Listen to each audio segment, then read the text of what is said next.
Just to check with you, Mike, since we like to kind of, mention how we know each other personally if we have a guest on, is it okay if I mention that I know you from the Edwards campaign? That was the first kind of back in the day thing? Well, we knew each other before then because of Democracy Arsenal. Oh my God, I totally forgot about that. Because we were writing on Democracy Arsenal back in 2005. Right? Oh my God, wow, I totally got the date. Yeah, Democracy Arsenal has almost been erased from my memory. That's really interesting. Yeah, man, that's what we started that in the spring. And because I remember, because I moved, I think that we started it probably around January or February 2005. Wow, yes, that's right. That's right. Okay. And then we were both trading, doing our weekly posts and having our back and forth and all of our, you and I would get together for coffee occasionally, because I think I was at Wilmer Hale at that point before I went to Richmond and worked for Mark Warner. And then the Edwards campaign was 2008. 2007. Yeah, 7, right. 7, okay. So Democracy Arsenal is a website, Mike, that you started and Shadi worked at? What was this? Tell me about it. I'm totally out of the loop here. No, so Democracy Arsenal was a collective national security blog that Suzanne Nossel started and that the Center for American Progress supported, I think with help from the Century Foundation. And there were a group of 5 or 6 contributors. And the whole point was to have us have this kind of individual and collective conversation engagement with national security from progressive tech, but whatever that meant. And this was in the wake of John Kerry having lost the prior year. And it was really very illustrious. I mean, it was Suzanne Nossel, Shadi, Derek Chollet was in it. Oh, wow. Yes, that's right. Yeah. And then Heather Hurlbert and me, and I think was there anybody else? That was the core group, I think. Yeah, and that's kind of how I started becoming a blogger, and that was my entry point into this world where I started to write quite regularly, and that's how I started.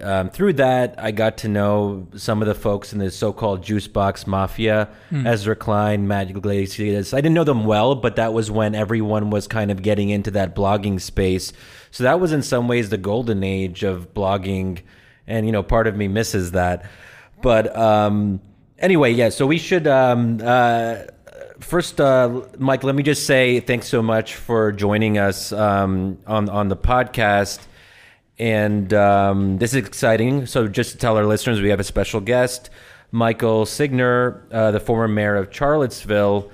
He was actually mayor of Charlottesville during the events of the summer of 2017, the Unite the Right rally that led to one death and quite a bit of chaos and violence in the city. So Mike was really right in the middle of that, and he has a new book out. It's called Cry Havoc, Charlottesville and American Democracy Under Siege. He's also the author of 2 previous books. The first one was Demagogue, The Fight to Save Democracy from Its Enemies, and that was a really important book for me because that was before Trump. It was before we started talking a lot about demagogues and the rise of right-wing populists. And I think Mike was one of the authors who really got into this tension between small L liberalism and small D democracy, and what happens if people and parties who are illiberal, who have very problematic views, come to power through legitimate democratic means. The second book was Becoming Madison, The Extraordinary Origins of the Least Likely Founding Father, which I have not read, but I want to now because it sounds very relevant. But anyway, maybe just to kind of get the conversation going, obviously your book came out at an odd time in March when COVID was starting. And it's weird to even mention COVID because I feel like a lot of America has kind of moved on and we're not really talking about COVID all that much anymore, even though it's still obviously a major health threat for many Americans. And I was just sort of joking to my parents. I was actually in Pennsylvania earlier today, then drove back down to DC. And we were talking about how we're at like day 7 or day 6 of the post-COVID era, where we've sort of adapted to COVID being this background reality, but it's no longer dominating the headlines. And obviously what is dominating the headlines, and rightly so, is first of all the murder of George Floyd, police brutality, the resulting protests, unfortunately also riots and violence that has been, a small part of that, but still a part of that overall context that we're in right now with curfews and so on. So maybe just, Mike, drawing on your own experiences of going through a very chaotic moment in Charlottesville, how are you processing everything that's going on right now? What are you thinking the last couple of days? Just, yeah. Well, it's a great question. And I guess you're gonna prompt me to take a step way back and try and, first of all, it's great to be with you guys, and I really appreciate the show and Shadi. It's our long friendship, and I'm looking forward to this discussion.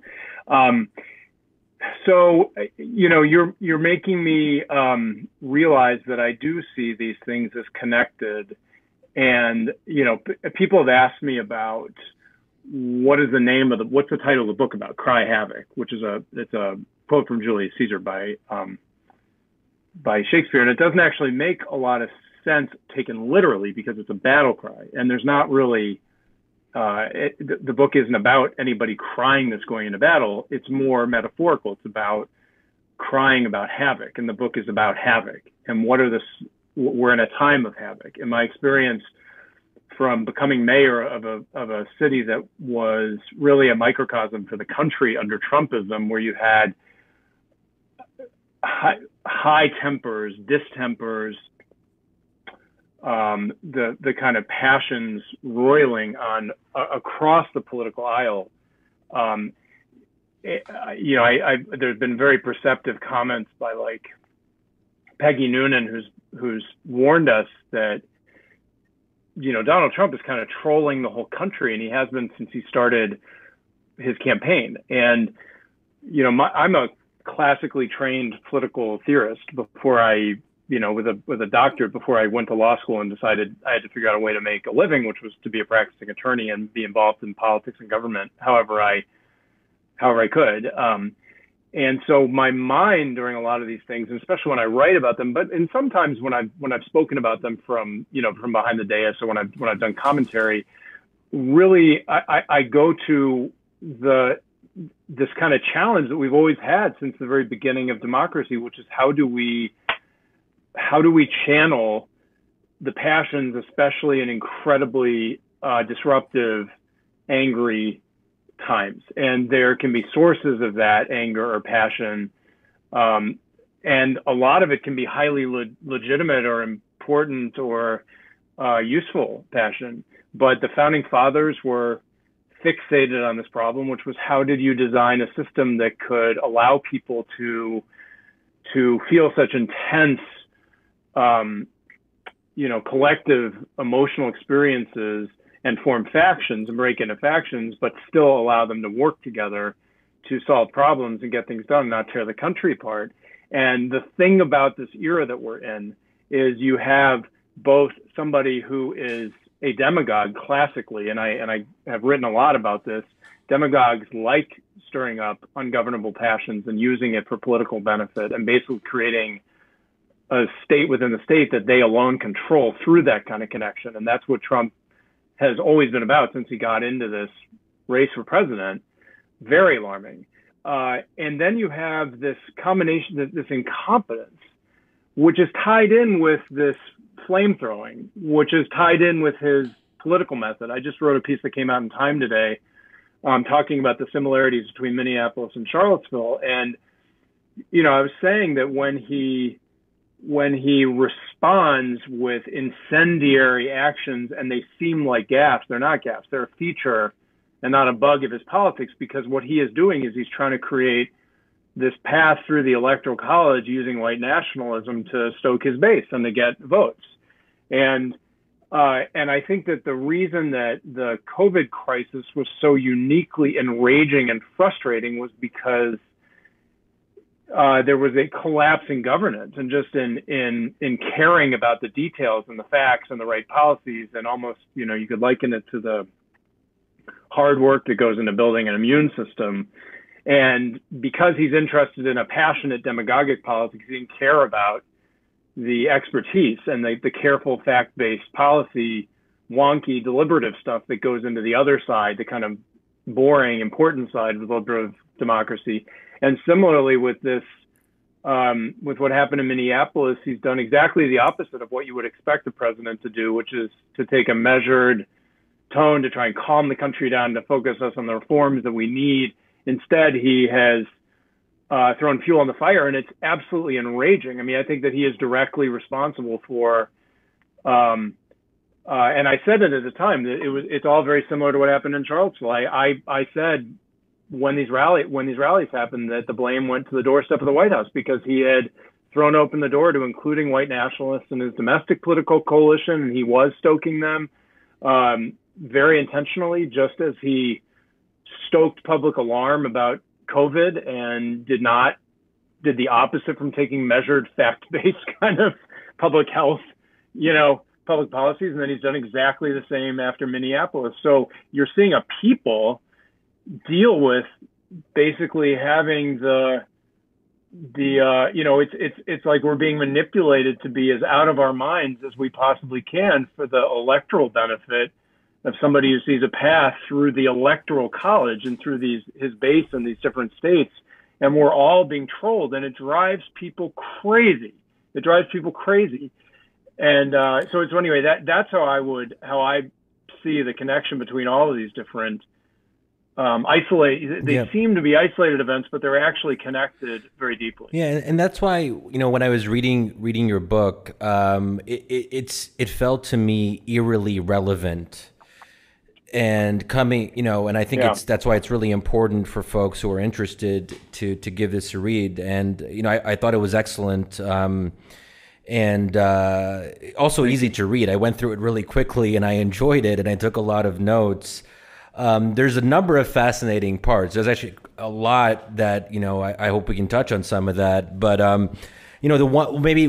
thing that, just in kind of hearing you talk right now, that stands out to me is that the tension between obviously passion and reason, the role of social media to kind of in stoking tensions, the fact that there's an absence of leadership at the top, all of that was present in the tragic events of Charlottesville. But maybe, Damir, I know that we're both, Damir and I are both quite active on Twitter. That may or may not change over time. I feel like it's starting to drive me crazy, especially the last few days. Because I feel like people are, look, it's understandable. A lot of people are losing their shit on both sides. And so I think it's important to kind of establish some distance from all that. But Damir, I don't know if that's been your experience the last few days on social media. No, so Mike, I also quite enjoyed the book, and again, so many different ways to unpack it. But just to sort of maybe jump in a little bit more of some of the connections, what struck me, you spent some time, and it's a subject you come back to over and over again. It's what I loved about the book is it gets you a feel for what politics on the city level is, and you have that quote from Hannah Arendt at the beginning, which is about people just tuning out politics in so many ways. And reading it, I felt like I'm clearly also very much derelict on this. You live in D.C., you sort of get involved in these sort of big issues and big ideas, and you're less connected to the community, which is the essence of democracy in so many ways.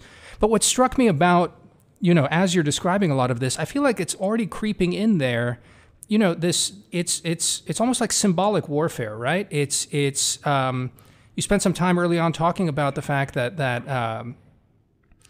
how there are these fights about just purely symbolic gestures and meaning that need to be done, and then you at the same time are pushing for more sort of pragmatic solutions to actually move the ball forward that doesn't just necessarily scratch the sort of surface itch.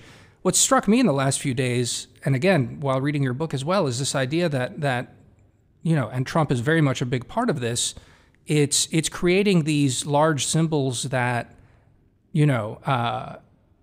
almost, addressing them doesn't resolve anything, and it just creates these massive divisions that are almost impossible to bridge. I mean, that is another thing that populists and demagogues do, Right. but it's really struck me that that's what's happening.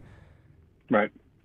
Yeah, I'm really worried, and I talk in the book about how with some kind of sense of, I guess, humor about how my first speech as mayor, I talked about two things. I didn't want a politics of the passions. I wanted one where we could have some reason and some facts to what we were doing, because Charlottesville City Council had a reputation for being really kind of out of control in a circus, and people were attacking each other from behind the dais using ad hominem attacks, which you're not supposed to do. We weren't even under Robert's Rules of Order, which seems like kind of a silly little thing, but it meant that you just had these endless debates without even a motion on the table. And I talked about how I didn't want a politics of symbolic action. How I wanted to focus on results and policies that would be implemented. The classic example, like recently toward the end of my tenure on city council, we voted to disinvest from oil and gas and defense stocks, which was symbolic because we didn't actually have any in the one fund that this would have operated on. It's purely, so that was the sort of thing that I was against. But the problem is that in our politics today, which is so dominated by these media, and by media, I mean the social media platforms, and the social media platforms were designed to get adolescent brains addicted to them. Right. That's how the big several ones, Instagram and Facebook and Twitter, were designed. And so all of us have our kind of lizard brains firing all the time. And, you talk to more and more elected officials, and I'm friends with a lot of mayors, and local elected officials around the country, and we all talk about it. There will be some issue where it's like it's been Facebooked, and people will come to the chambers outraged in a very distinctive way, and they have a hero on one side, or they usually have villains, and they perceive the issues in a very caricatured, simplified way, and they're not interested, and it's hard to engage them in the actual granular, the crucial details about how do you fix, the affordable housing problem you have in your city, or how do you fix the lack of black teachers in your public schools, or how do you address climate change at the local level, or a host of other really important issues. It's and that's actually the important work to be done, and it's really it's interfered with when we have a politics of constant simplified outrage, where the victory is even worse, where the victory, you think you've won, where you can just outperform the other side, which is what Trump is so good at. And Mike, it doesn't matter whether there's a wall. It just matters whether he has sort of bullied you into believing that he has successfully performed that there's a wall. Right. He's created the symbol of the wall, and it's like exactly the wall. It's that these symbols don't relate to reality so much anymore. Right. It's incredibly dangerous because. My view is that when you break politics from facts and from the reality of what people's lives, the stakes for people's lives, like what does the affordable housing actually create places where people live? Are you achieving any measurable outcomes with climate change? Are you educating kids? Are you actually helping people reenter society after? Are you actually dealing after they're incarcerated? Are you actually dealing with systemic racism?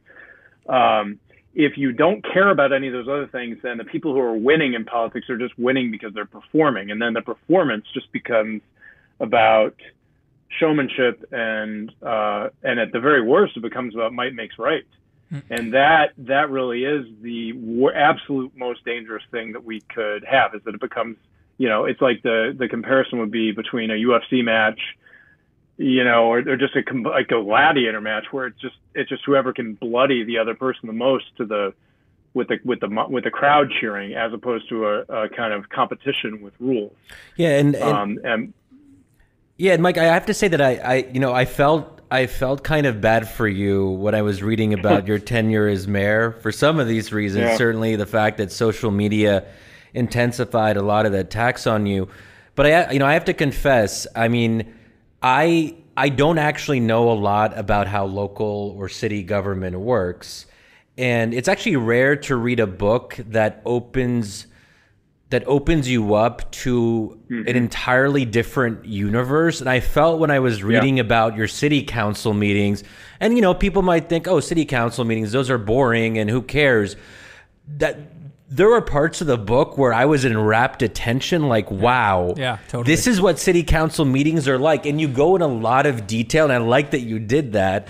But I also started to feel, oh my God, why did Mike decide to do this? And I was surprised that, first of all, the mayor of Charlottesville is a part-time position. You only get like something like $19,000 a year, and you already had your day job as a lawyer.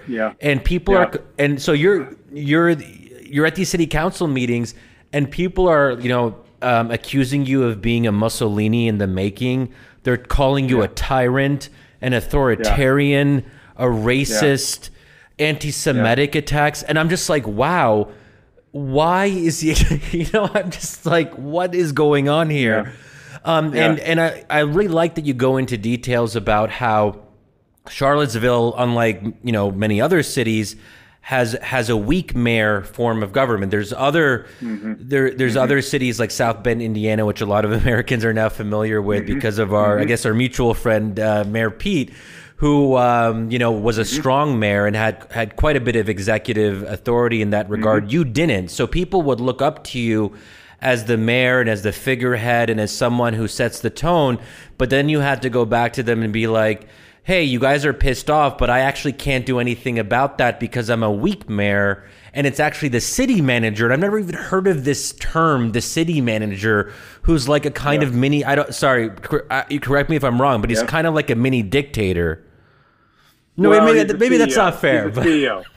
He's a CEO. So and a lot of, so look, the reason that I thought it was so important to go into this kind of detail, not only because a lot of incredible stories are in the details. I mean, like you watch, I joke a lot of the time, like Parks and Rec, I would say in some of my speeches is not a satire, because you watch Parks and Rec and a lot of local government will have these sort of colorful figures and these dilemmas about what happens with, some hyper local thing like a tree or a park structure or whatever. But you have in 50% of American cities, you have a model of government that is built on corporations, on corporate governance. So you have a board of directors who is the city council, and the mayor in that form of government is basically the chair of the board, and the board hires and fires the CEO, like in a corporation, who is the city manager. And the city manager has 100% operational authority and has the day-to-day, by law, the right to hire and fire people, to direct people and staff to do things and not do things. They're the emergency manager for the city under state and federal law. So Charlottesville has that form of government. But the thing was, I had been such a proactive mayor. I had taken, the prior mayor was a really nice guy, but he'd been kind of fairly passive, and I wanted to stir a lot of things up, and I started a lot of new programs, and I was spearheading a lot of new initiatives in innovation and equity and regionalism, a whole host of other things. And it created a lot of confusion when the government started making mistakes, and when we were overwhelmed, especially the police and the communication systems of the city, which is what happened during these 3 white nationalist events that happened in 2017. And the public had seen me as this very proactive, that looked like I was a strong mayor, but I wasn't. And I didn't have the legal authority to be involved in policing or even know what was happening or even be briefed sometimes, because the mayor is not in the chain of authority with policing matters. And it was incredibly painful, obviously both to be blamed, but not to even know the right answers about what had happened when the police did not interfere in the massive street fighting that occurred and the assaults and batteries that happened during that awful day, when there was this Vice News documentary that really showed the police kind of standing by. And I was blamed for this, and it took me months even to find out what had happened, because we had to commission this independent investigation. And the reason that I thought it was helpful to tell all this is that I was just listening to an interview on the Daily this morning, the New York Times wonderful podcast with Jacob Frey, the mayor of Minneapolis, and it was a story I really could empathize with, because he was saying the reason that they haven't been able to stop police brutality in Minneapolis is because of these very local issues they have with the police union and the contract with the police. And they have a weird system there where they have a strong city council, and the council runs a lot of aspects of the government through these committees, but the mayor is a weak mayor, except for the fact that in Minneapolis, the mayor actually does control the police. Very odd. So they have a weak mayor who oversees the police, but he does not oversee the fire department. So each city has its own story to tell. And in a crisis, there's commonality in suffering.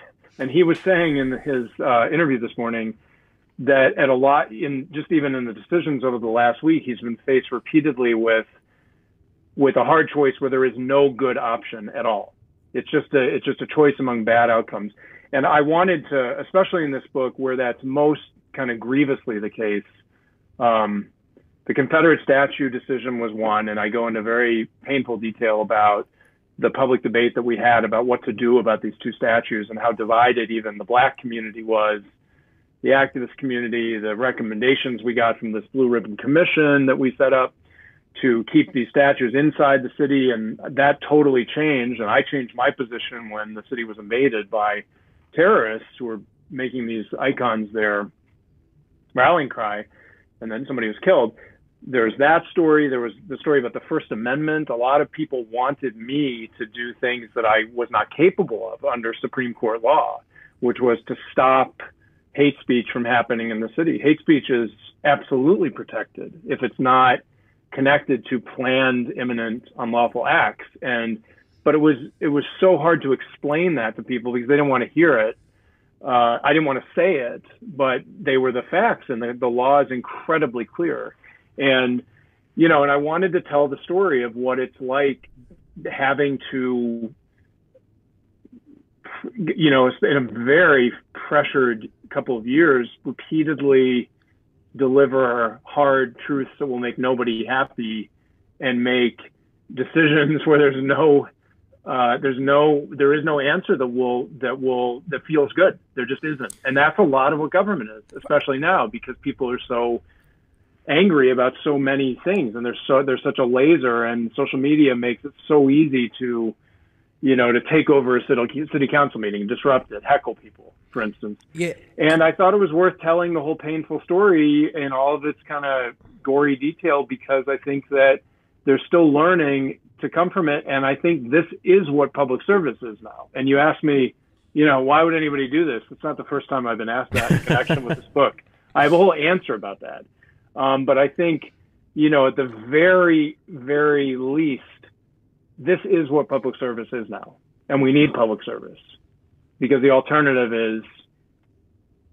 is authoritarianism. It's just having party apparatchiks appointed to run city councils, right? And is having no dissent allowed in a city council chamber. And nobody wants that. So I wanted to say what it's like now, so that we can really kind of gainsay what the reality is. I feel that it's unacceptable to have this level of heckling, and I fought a lot of battles against this. I think that we need deliberation in our politics to get to the most progressive ends that are the most disruptive.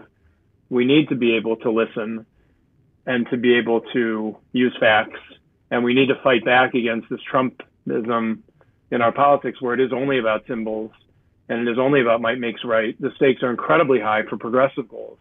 And so that's kind of why I'm very angry about a lot of what I saw and experienced, in part because I am so progressive. So I wanted to tell this whole story, but I do come out of it feeling that there's value in the kind of battle scars. So, I mean, at the end, you do have you have a hopeful ending to it. I guess that's the other the other question, because it's again, watching the events of the last few weeks, and just hearing you, just what you were saying just now, it's a question of, on the one hand, I think you put it authoritarianism versus, I guess a kind of competence. But it seems to me it's part of the problem is that so much of our public life is just driving towards ungovernability. And you don't see that just in the United States. You see it all across the West. And you have that anecdote at the beginning where I guess you just won the mayorship, and you go to the city mayor's meeting in Washington, and you meet with Obama, and he's sort of joking with you guys, saying you feel underappreciated, don't you?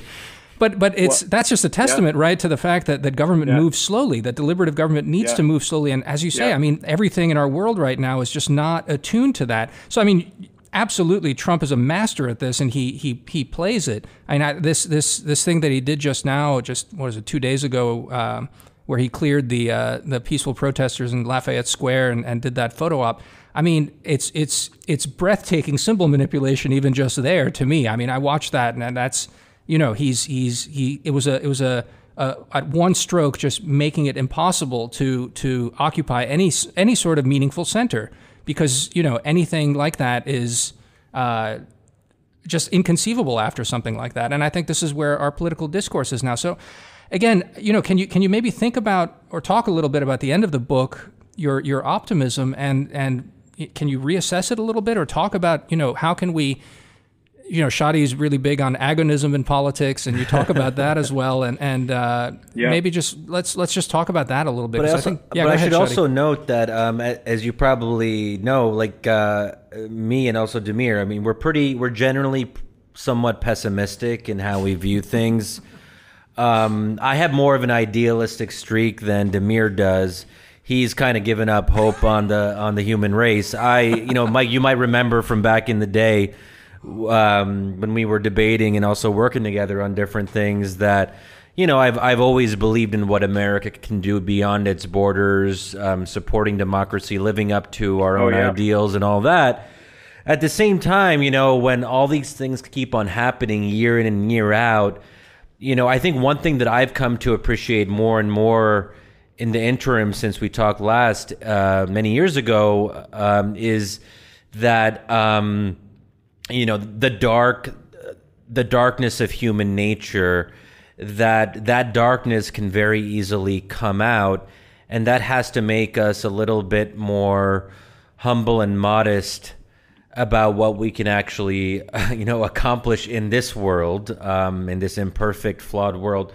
And so, I mean, how much would you temper the optimistic tone or the semi-optimistic tone that you end on in the book? Because you look at everything that's going on now: COVID, police brutality, rioting, Trump's very scary response in terms of threatening to bring in the military and deploy the military in states. How do you? I mean, you wrestle with the optimism versus darkness in the book, and even in some ways, if I don't know if you would agree with this characterization, but you go into the mayorship with idealism, and you're excited about what's possible, and I think that in some ways, your book is a tragedy of what happens when hopes and ideals are shattered by the messy reality of human beings who are, some of them are bad, some of them are even worse than bad, let's say, but some of them are good but are very flawed. Like you talk about some of the folks on the city council with you, they're not bad people, but they're very flawed, and they kind of mess things up. And it's sad to me because, especially when I was younger, with Obama, I remember in 2008 with Obama, okay, first of all, constitutional law professor. He lived in Muslim majority countries, Indonesia. He has a Muslim father. He knows about the world. And I had this, this was to me, this is what I had hoped for. And then to see what happened to Obama and how it didn't work out the way we planned. And you had less power, obviously, but you went in with a lot of hopes as well. And this story keeps on repeating itself. Anyway, I go on about the whole Obama disappointment stuff, and you probably know a little bit how I feel about that. But anyway.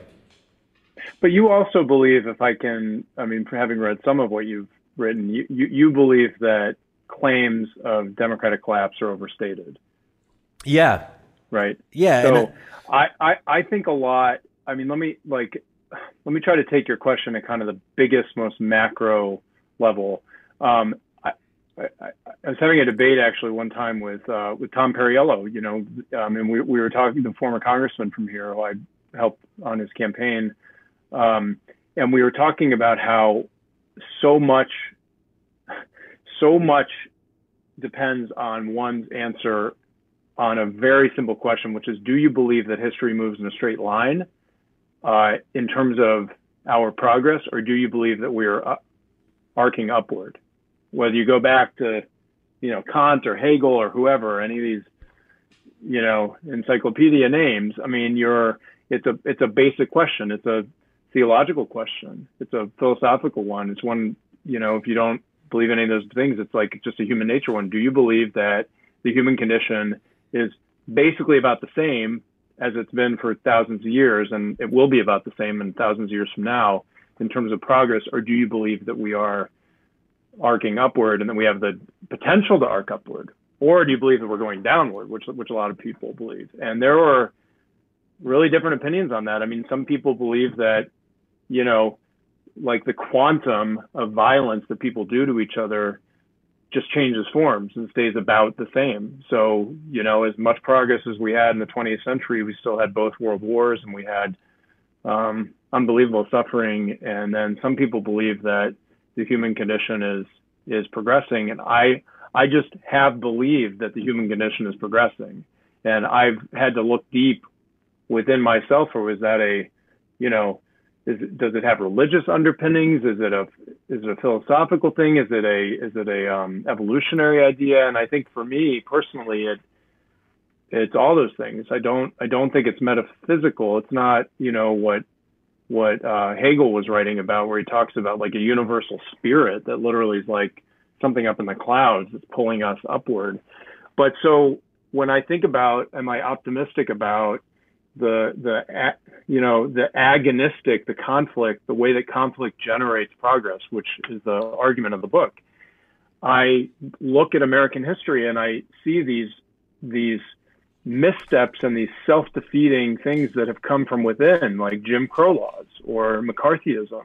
And then I look at what has followed them, because conscientious people who are educated in and committed to the constitutional project took those offenses and did something against them and with them. And it's a dynamic, very violent process a lot of the time. And I wanted to tell the story because I felt like I was both kind of like a bit player in it and also kind of a casualty of it in some ways. And certainly, like a sponge for all the emotions that were coming as people were fighting this out.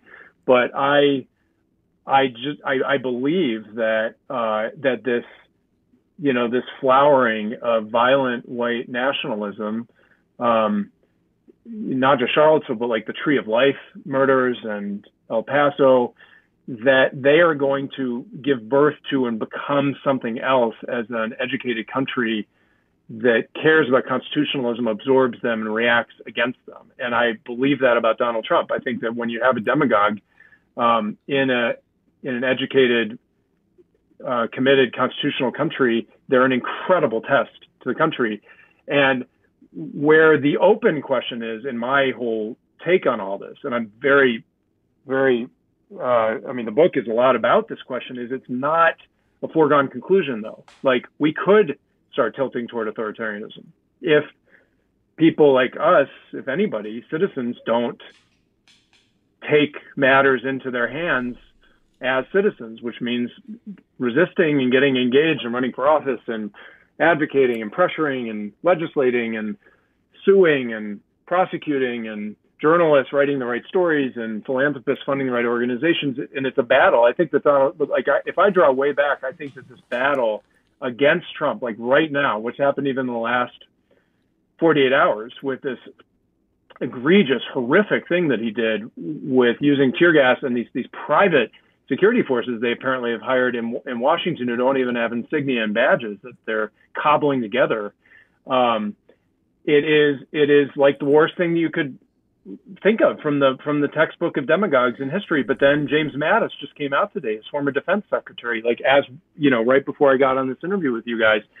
And that's an act of courage and an act of resistance. And that is also part of this dynamic process about how constitutional democracy overcomes its traumas and its offenses. And so I wanted to, the story, I mean, there's a lot that I did, that I tried to do, and some of them were mistakes and some of them were overreaches. But I saw myself very, I mean, you know, when I was mayor, I led this effort to try and stop Trump at the Electoral College, which I talk about. And that's relevant only because it fits into this kind of bigger picture about how we're all trying to keep history moving along on this arc.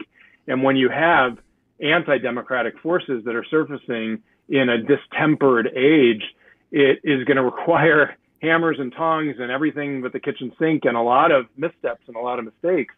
But we are all, and that is the agony. That is the trauma. But I still, you know, if I look at what's happened following this murder of George Floyd, I am ending up in an optimistic position about where we're going to get on systemic racism and police brutality in this country. When I get frustrated is when I see activism dislocated from action. Like, I got very frustrated with the Occupy movement, how it never actually plugged into the policymaking system, and inequality got worse after the Occupy protests, right? So my interest and commitment is in how do we act through government and how do we use resistance and opposing authoritarianism to actually move the country upward and toward greater achievement of our own principles. And I still believe that we do that. So let me ask you a tough question on that is, you know, we're seeing people get very active. We're seeing resistance in any number of forms. We're seeing things that I've been critical of, and I've tried to temper my criticism because I feel like, I mean, honestly, like the intolerance of dissent on the left on some of these questions and the stigmatization of anyone who diverges from a particular line, this kind of woke extremism or woke, whatever you want to call it, that I've been seeing. And, you know, where everything becomes about the color of one's skin, where it's like, okay, white people are all like inherently guilty, inherently shameful, bad, and they have to sort of, in a very patronizing way, this totemizing of people of color and supplicating before them as if to absolve themselves from sin. And it's very symbolic. So it goes back to what we were talking about earlier, where politics becomes a battle of symbols, and there's a lot of moral posturing. And I've always been uncomfortable with white liberals insisting to me, I'm not black, but I'm a person, I guess I'm technically a person of color or a POC. I mean, that's not how I saw myself before the Trump era, but now I guess, you know, that's become the term. And I'm fine with it, except when POC becomes equivalent to victim. When people want to say, well, hey, Shadi, you're the only brown person in the room. You're the only Muslim in the room. And because of that, you're a victim and you have to have a certain set of views because you're brown. Where that's never how I grew up. That's never how I saw myself. I saw myself as an American who happened to be a Muslim and not the other way around. So I'm seeing like these white guilt rallies where, and I just like that it's symbol and it's not practice, and it's not about people voting, and it's not about actually changing in terms of specific policies. How like tell me how you're, you know, this is all very sensitive stuff. It's difficult, you know, whatever. Yes. How are you processing all that? Because I'm sure you've seen some of the same debates on Twitter that Demir and I have seen. Well, the way that I'll respond to some of what you just said, is that I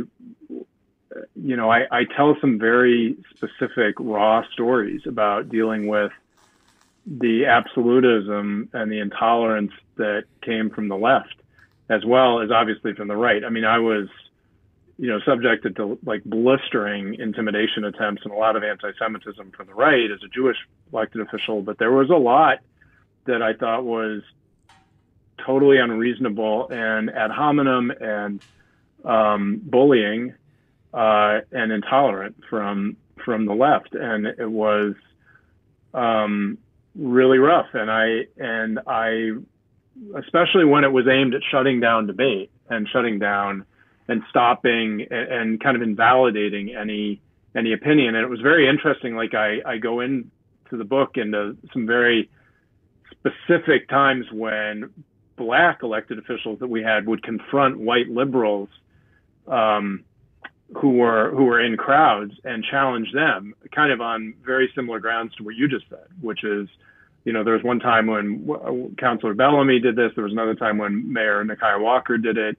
And I thought the stories were fascinating because they showed frustrations on all fronts with this kind of absolutist intolerance where it, it became kind of about not about what was being achieved, but whether you were in the kind of the tribe or not in the tribe, and kind of signaling things rather than kind of doing the work, as I think that one of the elected officials put it.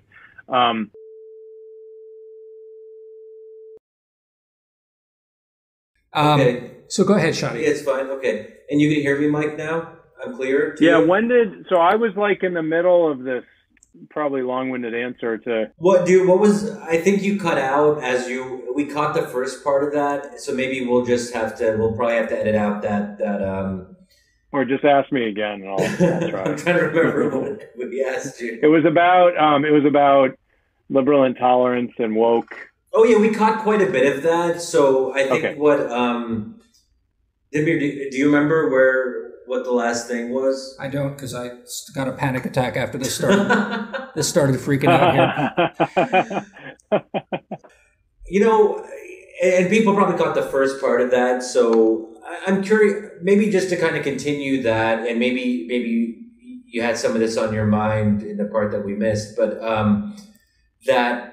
how do you, does it bother you when you see kind of apologism, I guess you'd call it, for violence or destruction of property, this kind of line that property can be replaced, but lives can't. So violence against property isn't actually violence. And maybe just to expand that a little bit, I worry I worry not just a little bit, but a lot about, Trump supporters, MAGA folks who are seeing some of this hard left or woke response or whatever you want to call it. And they're like, this confirms our worst fears, that if Democrats win or if the left has its way, that they want to take us into this uncharted territory of like abolish police, which is, I don't want to exaggerate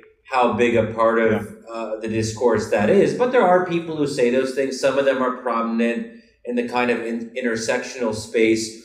What would you say to a MAGA person who's freaking out right now and thinks that this is just utter chaos and double standards, and they're like, hey, Mike, you were a former mayor of Charlottesville. We're not very politicized, but we're Republicans and we vote for Trump, even though we have issues with Trump and we think that he's not a great man, but hey, he's better than the alternative. The alternative is outright chaos. Like, I'm sure, as mayor of Charlottesville, I'm sure you had to engage with some of those folks, and knowing you're not someone who ever wants to say that these people are deplorables or irredeemable. So you believe in the kind of the agonistic outreach to people as long as they're willing to be respectful to you.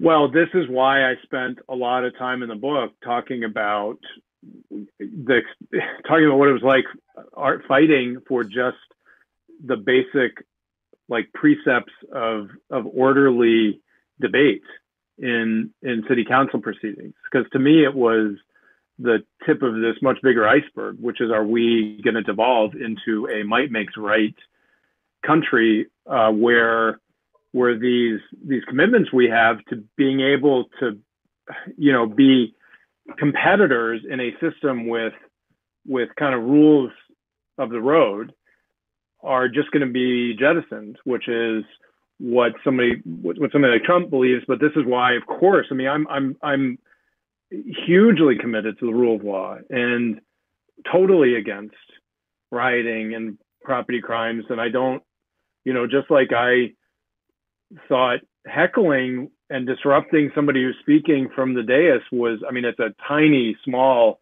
thing compared to rioting and looting. But I talked a lot about the tradition of civil disobedience and all the ideas underneath civil disobedience. Now it can be even more effective, whether you're looking at Gandhi or Martin Luther King or Thoreau talking about it. It's generally because of what violent disobedience unleashes and the set of events that it starts, and the fact that it can empower. I mean, this isn't there are many reasons to oppose violent disobedience and violent lawbreaking as your dissent.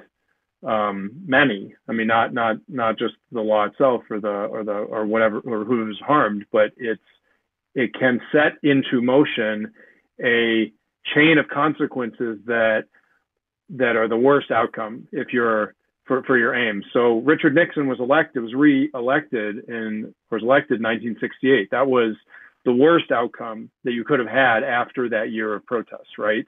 A lot of the time, and I'd be incredibly concerned if Trump and his forces start to draw some strength from the lawbreaking that's happening. That's kind of like a second order. It's like a political consequence analysis.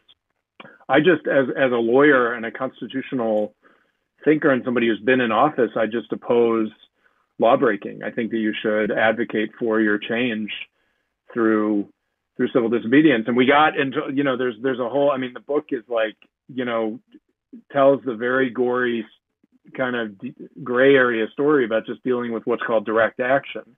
And direct action goes right over the line, into lawbreaking. And it was really, there was this awful incident that happened where anti-fascists, after the KKK came to town, the KKK left, and the anti-fascist group linked arms across the street and refused to yield the street to the police. And then they sort of pushed into a wall of police. The best practice that should have come out of this was the police should have basically not gotten into a pissing match and a battle for territory, and they should have outlasted the protesters. That's what good, smart police thinking would have done. But in the heat of battle and in the fog of this kind of situation, the police escalated and they used tear gas to clear the street, and it seeded the ground for awful conflict later on and mistrust of the police and an unresolved situation, because we never got the true story about why the tear gas was actually used. And the police said that there was pepper gel that was released for the counter protesters, but that didn't end up being the case several months later when we had a report done.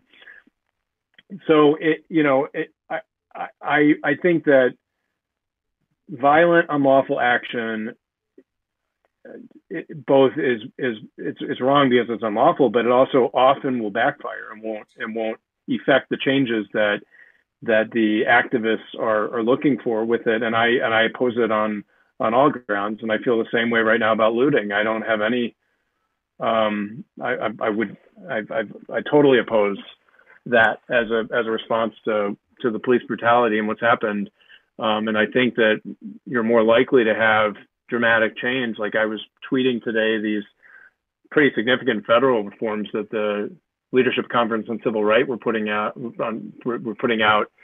You're going to see significant change coming through laws and through policies and through protests, of course, and through people giving voice and the right to peaceably assemble. I mean, that's in the Constitution, peaceably assemble, for a reason, and it can lead to significant change. So Mike, I mean, that's the interesting question for me.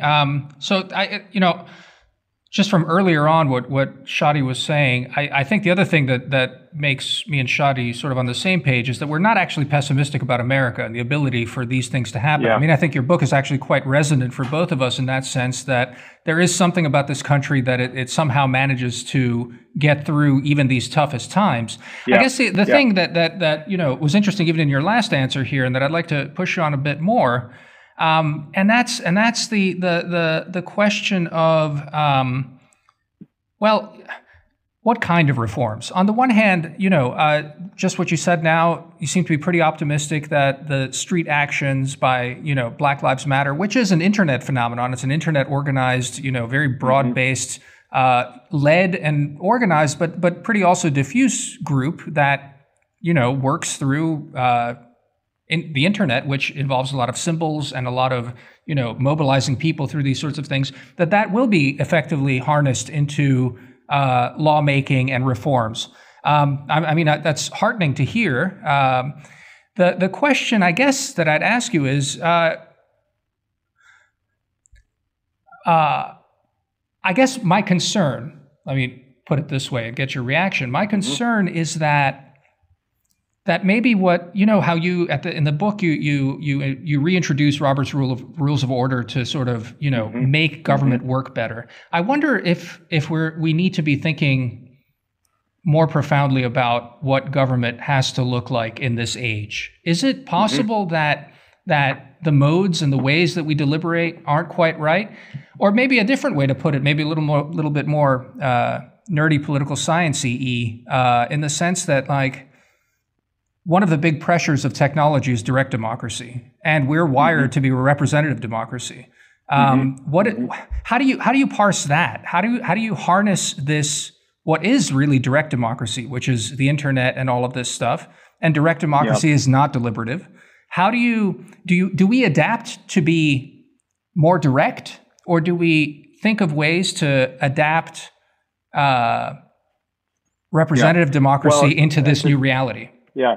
Yeah. So as I've reflected on all the things that I, both that I'm proud of, but also that I think that I wish I could have done better and adapted more quickly. I think that my own learning as just one elected official is I wish that I could have figured out a better way of more quickly adapting to the environment you're talking about and engaging and making people feel listened to and heard when they're arriving to you through all these new media, while still upholding all the values that I've described through this whole interview of deliberation, of facts, of calming things down, of focusing on action, of resisting just symbolic actions. But I made a decision, when I was in office, that I wasn't going to engage on social media. I found it impossible to do because there are these rabbit holes if you go down a Facebook comment thread or a Twitter thread. But, the problem is that so many people are engaging in that way. And, it was interesting. Our communications director forever resisted in the city of Charlottesville just even putting city council meetings on Facebook Live. She just resisted it and wouldn't do it. And then our new communications director just ended up doing it. He just kind of flipped the switch and got some new cameras and hired a vendor or whatever. And then all of a sudden we're on Facebook Live, and you have a totally different way for people to interact. How we are going to stand for deliberation and for the representative model, which is what you're talking about, which is funneling all this opinion and all these reactions through to some deliberative process where your representatives work together, that's still a necessity, right? But the way that you engage with people and make them feel heard and register their opinion and interact with them, that's all changeable. And I think that we need to do a better job. Like the current mayor of Charlottesville, she holds these Facebook Live sessions where she interacts with hundreds of people just sitting at her computer and reacting in real time to people who she knows, popping up on Facebook Live. I never did that. And it's something I probably, if I ever get back into the politics or government in the future, I probably should, because it's you just kind of have to get in your zone. And I've been doing it recently. I've been actually dealing with Twitter a lot, and I'll respond to a lot of comments that I think are ridiculous or full of slander or false assertions, and I'll respond. I've been doing it recently, and I'm like, well, I never did this before, but it is. I knew a communications expert recently, and she was like, "You really need the thing about now is that because the lie does get around the world while the truth is getting its boots on, you really do need to respond, as opposed to in the old communications model in politics was you would let bad things just die out and lose steam, and they don't lose steam now. They race around the internet, so you have to actually proactively respond. So I think that, and this is all setting aside, more dramatic reforms like ranked choice voting, which is a way of dealing with extremism in politics by rewarding politicians who move to the center, or open primaries where it rewards people who are pursuing votes on both sides. And I think we desperately need those kinds of reforms, because you have to have structures that are dealing with polarization and tribalism and extremism across the political spectrum, so the political system needs to not just like reflect it and embrace it, but actually address it and try and calm it down and try and reward politicians and servants who want to work on things, rather than just, like Steve King was just defeated. Hallelujah. Oh, wow, that happened in Iowa. Okay. Did amazing things, right? But it took a freaking long time. And so I think that, if there's a takeaway from the book, it's that, and I have a whole section at the end, obviously, that's about specific innovations against extremism that I think are being spawned by Charlottesville and in response. And that's a whole story. But at this bigger level of how do we reclaim representative, deliberative governance in this time of hurricane force winds against this island of contemplation, where we're actually just sitting and deliberating on things. I do think that you're correct. I think that we need to adapt, and we need to deal with people as they're coming to you. And I'm the first to say that I would ask people to read the book and look at my story and say, well, how could you have done better? How could I have done better? Would you still be as semi-optimistic if Trump wins in November? I mean, there, as we sort of alluded to, that he could benefit from what's going on now and use that too. It really worries me. I appreciate that question. And I've my book Demagogue, which you talked about, Shadi, which was a 2009 book, and it was mostly a lot of it was about foreign policy, because at that time you had, democratization was the announced policy of the United States under George Bush. So we had this whole push for, you had the Millennium Challenge account, and then you had Hugo Chavez and Ahmadinejad. You had the good old days, demagogues on the world stage, right? And that was before Trump comes up, and I was that book is the most optimistic book in the world, and I talk about how it's unlikely that in America we'll see a demagogue. And so in a lot of the writing that I have been doing over the last few years, and the speaking, I've written articles for the Washington Post, several about Trump as a demagogue, and it has really tested my faith, and it has tested my idea and my commitment and my optimistic thesis. So I'm not coming into this, I'm coming into it kind of chastened and also very wary. And, I've been reading Plutarch recently, because what he's doing in the Nine Lives and the Fall of Athens is he's trying to trace out how did Athens decline through these biographies that he sort of reconstructed 300 years later in Rome of these leaders of Athens, and what were they doing and not doing, and how were they reacting to, foreign policy missteps of the mob in many cases. And the kind of biggest thing that I take away there is kind of a theme of this whole conversation, which is none of this is foregone. Like you can come in with an optimistic thesis with a lot of evidence for it. But what I've said to you guys is that all of it depends on right action and some success against punishing headwinds.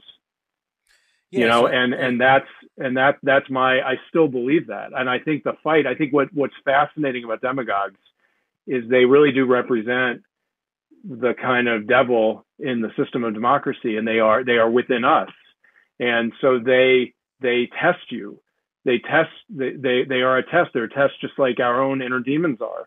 And so Trump is this brutal, mortal threat to the integrity of our democracy. And he is right there, right in front of us. Every step that he's followed has been predictable and worse even than it could have been.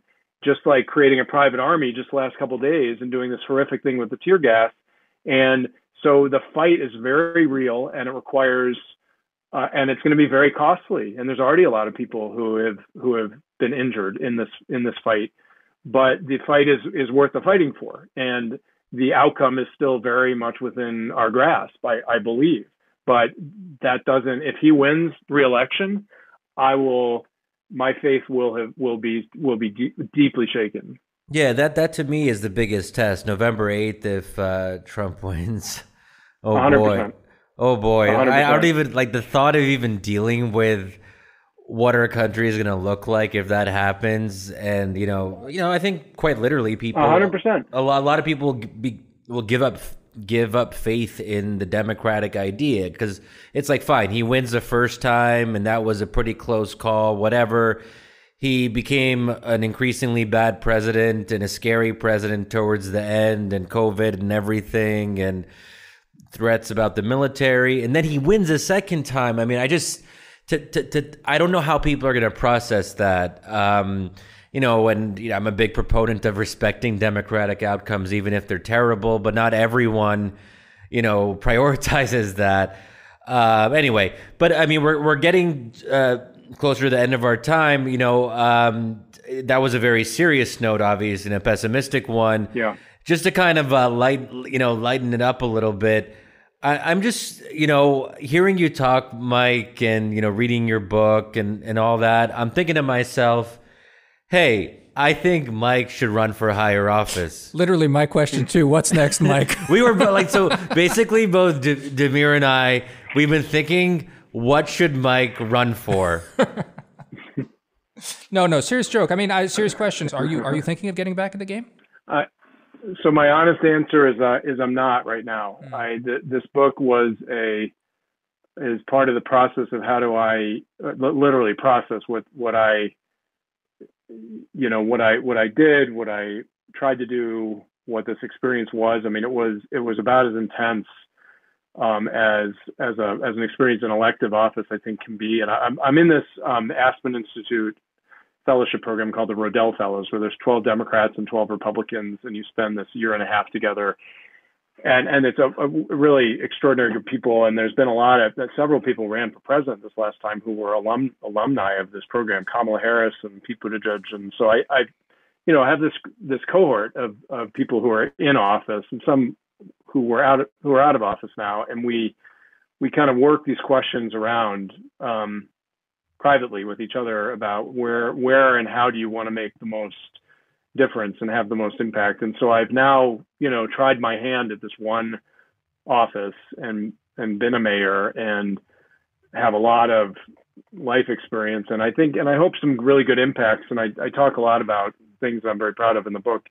And now is kind of this mulling period where I'm reflecting on it all. And I've got 2 5-year-old boys, right at this time, which is also, your life is a big part of politics. And if you have your life well ordered, and I talk in the book about how hard that part was in this particular office, kind of being a part-time mayor and having a day job and having a very young family and having to deal with all these.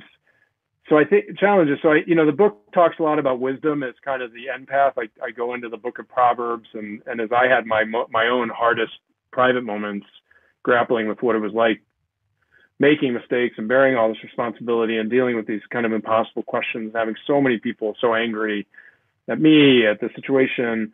And I was, I feel that the end product of all this is wisdom. And my question now is, what do I use that wisdom for? I certainly bear it humbly. I think the book holds it, and I wrote the book to try and share it. I think there is a lot that this story produced. And I honestly don't know. It's part of a process that my wife and I are going through right now, and whether it's going to include getting back in elective office, I don't know. I don't know right now. Sitting here in May of 2000, or is it June? Did it just become June? June of 2020. I don't know. But I know I know that I care a lot about it, and I think we need leaders, and we need leadership, and we need people, especially to go into elective office.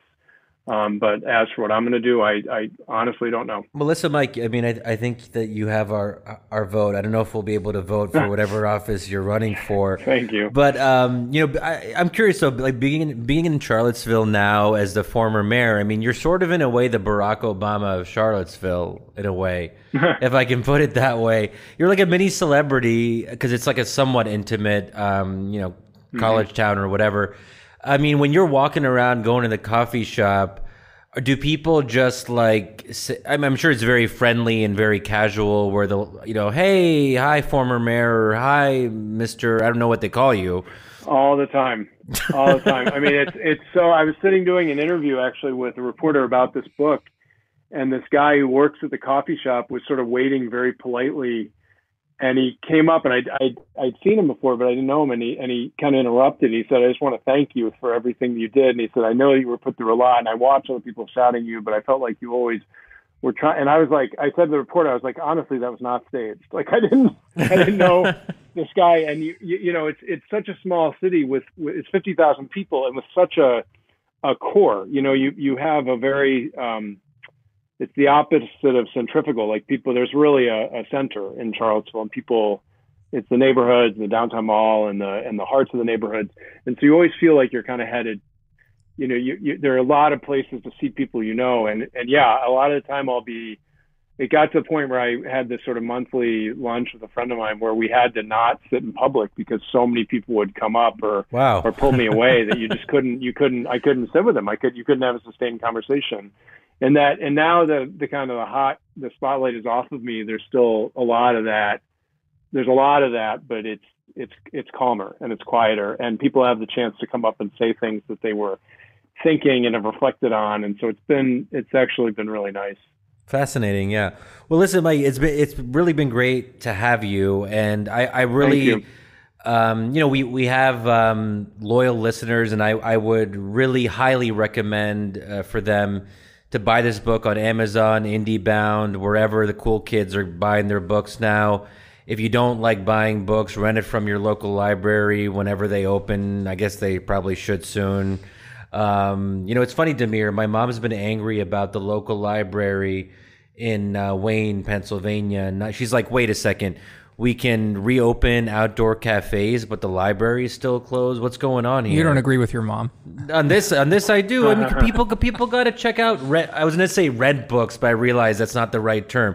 Check out books is what people do at libraries. But I mean, it's an excellent book, and I'm just happy that I had an opportunity to read it and to discuss it with you. So thank you, Mike, for being a part of this. We'll include a link to the book in the show notes, so people can just click on that and learn more about the book.